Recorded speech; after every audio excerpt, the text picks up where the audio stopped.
Hello, welcome to my YouTube channel. എല്ലാവർക്കും നമസ്കാരം. ഇന്ന് ഞാൻ കാണിക്കാൻ പോകുന്നത് ഒരു 2-in-1 ബ്രേക്ക്ഫാസ്റ്റ് റെസിപ്പിയാണ്. ഒരേ മാവിൽ നിന്ന് രണ്ട് വ്യത്യസ്ത രുചികളിൽ രണ്ട് തരം ബ്രേക്ക്ഫാസ്റ്റ് പലഹാരങ്ങളാണ് ഞാൻ കാണിക്കാൻ പോകുന്നത്. ഒരെണ്ണത്തിൻ്റെ പേര് ഓട്ടുപോള, രണ്ടാമത്തതിൻ്റെ പേര് നീർദോശ. അപ്പോൾ ഇത് എങ്ങനെ ഉണ്ടാക്കാമെന്ന് നമുക്ക് നോക്കാം. വളരെ ഈസി ആയിട്ടുള്ള രണ്ട് റെസിപ്പികളാണ്. ഇതിനാവശ്യമായിട്ടുള്ളത് പച്ചരി രാത്രി വെള്ളത്തിൽ കുതിർത്തിയിട്ടതാണ്. ഞാൻ 2 കപ്പ് പച്ചരി എടുത്തിട്ടുണ്ട്. 2 കപ്പ് പച്ചരിക്ക് 1 കപ്പ് തേങ്ങ എന്ന അളവിലാണ് എടുത്തിട്ടുള്ളത്. പച്ചരിയും തേങ്ങയും ഉപ്പും ചേർത്ത് ഈ ഒരു കൺസിസ്റ്റൻസിയിൽ മിക്സിയിൽ അരച്ചെടുത്തിട്ടുണ്ട്. ഇതാണ് നമ്മുടെ ആദ്യത്തെ റെസിപ്പിക്കുള്ള കൺസിസ്റ്റൻസി. അപ്പം ഓട്ടുപോള ഉണ്ടാക്കാൻ വേണ്ടിയിട്ട് ഒരു മണ്ണിൻ്റെ ചട്ടി അടുപ്പത്ത് വെച്ചു. നല്ലോണം ചൂടായതിനു ശേഷം അരച്ച് വെച്ചിരിക്കുന്ന മാവ് ഒഴിച്ചു കൊടുക്കുന്നുണ്ട്. ഒരു 30 സെക്കൻഡോളം വെയിറ്റ് ചെയ്യുക. അപ്പോഴത്തേക്കും അതിലിങ്ങനെ ബബിൾസ് വന്നു തുടങ്ങും. എന്നിട്ട് അടച്ച് വയ്ക്കുക. അടച്ച് വെച്ചിട്ട് തീ ഒന്ന് കുറച്ച് വെക്കുക, നല്ലോണം കുറച്ച് വെക്കുക. ലോ ഫ്ലെയിമിൽ വേണം ഇത് കുക്കായി വരാൻ. ഒരു 3 മിനിറ്റോളം മതിയാവും കുക്കാവാൻ. ഇത് കണ്ടില്ലേ, തുറന്ന് നോക്കുമ്പോഴത്തേക്കും ഓട്ടുപോള തന്നെ ചട്ടിയിൽ നിന്ന് വിട്ട് വന്നിട്ടുണ്ടാവും. ഇനിയിപ്പോൾ വിട്ട് വന്നില്ലെങ്കിൽ ചട്ടകം വെച്ചിട്ട് ചെറുതായിട്ടൊന്ന് ഇളക്കി കൊടുത്തു കഴിഞ്ഞാൽ ഓട്ടുപോള വിട്ട് വരും.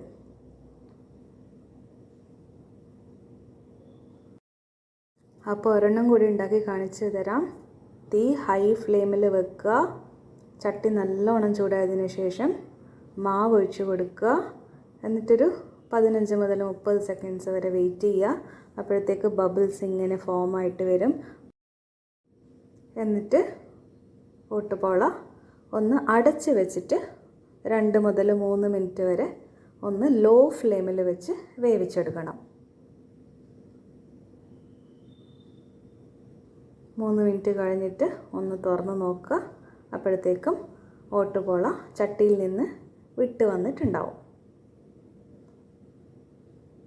കണ്ടില്ലേ, ഇത്ര എളുപ്പമാണ് ഓട്ടുപോള ഉണ്ടാക്കാൻ. ഞാനിതൊന്ന് തിരിച്ചിട്ട് കാണിച്ചു തരാം.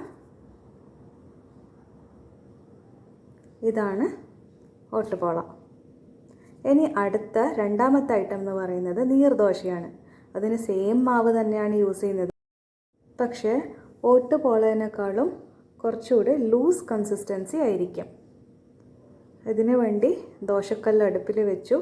നല്ലോണം ചൂടായതിനു ശേഷം നല്ലെണ്ണയാണ് തടവി കൊടുക്കുന്നത്. ഞാനിവിടെ സവാളയാണ് നല്ലെണ്ണ തടവാൻ വേണ്ടി യൂസ് ചെയ്യുന്നത്. കാരണം സവാളയുടെ ആ ഫ്ലേവറും കൂടെ ഈ കല്ലിലേക്ക് ഇറങ്ങിക്കിട്ടും. അതും കൂടെ നമ്മുടെ ദോശക്ക് ഒരു പ്രത്യേക ഫ്ലേവർ തരും. ഓക്കെ, അപ്പോൾ കണ്ടില്ലേ, ഇതുപോലെയാണ് മാവ് ഒഴിച്ചു കൊടുക്കേണ്ടത്. ഒരു കയ്യിലെടുത്തിട്ട് ഒന്ന് ചുറ്റിച്ച് കൊടുത്താൽ മതിയാവും. എന്നിട്ട് ഒരു 1 മിനിറ്റോളം അടച്ച് വെച്ച് വേവിക്കുക. ഇതും ലോ ഫ്ലെയിമിൽ വേണം കുക്ക് ചെയ്തെടുക്കാൻ, അല്ലെങ്കിൽ കരിഞ്ഞു പോകാൻ സാധ്യതയുണ്ട്. അപ്പോൾ കണ്ടില്ലേ, 1 മിനിറ്റ് കഴിഞ്ഞ് തുറന്നു. എന്നിട്ട് ചെറുതായിട്ടൊന്ന് സൈഡ്സിലൊക്കെ ഒന്ന് ഇളക്കി കൊടുത്തു കഴിഞ്ഞാൽ ദോശ തന്നെ വിട്ട് വരും. അപ്പോൾ ഇതാണ് നീർദോശ.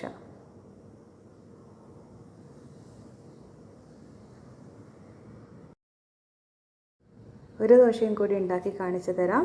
കല്ല് നല്ലോണം ചൂടാക്കുക. ഹൈ ഫ്ലെയിമിൽ വെച്ചിട്ട് എണ്ണ തടവി കൊടുക്കുക. നല്ലോണം ചൂടായിട്ടുണ്ടെങ്കിൽ ഒന്ന് സിമ്മാക്കി കൊടുക്കുക. അത് കഴിഞ്ഞ് ഒരു കയ്യിൽ മാവെടുത്തിട്ട് ഒഴിച്ചു കൊടുക്കുക. മാവെത്താത്ത ഭാഗങ്ങളിൽ ചെറുതായിട്ടൊന്ന് ഫില്ല് ചെയ്ത് കൊടുക്കുക. ഇത് അടച്ച് വെച്ചിട്ട് ലോ ഫ്ലെയിമിൽ 1 മിനിറ്റോളം വേവിച്ചെടുക്കുക. അടപ്പ് തുറന്നു കഴിഞ്ഞാൽ നീർദോശ റെഡിയായി കഴിഞ്ഞു. ഇതിൻ്റെ ബെസ്റ്റ് കോമ്പിനേഷൻ എന്ന് പറയുന്നത് മീൻ കറിയാണ്. അപ്പോൾ മീൻ കറിയും കൂടെ ഉണ്ടെങ്കിൽ നീർദോശ കഴിക്കുന്നതിന് ഒരു കണക്കും ഉണ്ടാവില്ല. അപ്പോൾ ഇതിന് പറ്റിയ ഒരു ഫിഷ് കറിയുടെ റെസിപ്പി ഞാൻ എന്തായാലും പെട്ടെന്ന് തന്നെ ചാനലിൽ അപ്ലോഡ് ചെയ്യുന്നതായിരിക്കും. അപ്പോൾ വെറും 3 ഇൻഗ്രീഡിയൻസ് പച്ചരി, തേങ്ങ, ഉപ്പ് ഇത്രയുണ്ടെങ്കിൽ നമുക്ക് 2 വിഭവങ്ങളാണ് തയ്യാറാക്കാൻ പറ്റുന്നത്, ഓട്ടുപോളയും നീർദോശയും. വീഡിയോ കണ്ട എല്ലാവരും ഇതൊന്ന് ട്രൈ ചെയ്ത് നോക്കുക. ട്രൈ ചെയ്തിട്ട് നിങ്ങളുടെ എക്സ്പീരിയൻസ് എങ്ങനെയുണ്ട് എന്ന് പറഞ്ഞിട്ട് എന്നെ അറിയിക്കുക. വീഡിയോ ഇഷ്ടപ്പെട്ടെങ്കിൽ like, share and subscribe. Thank you.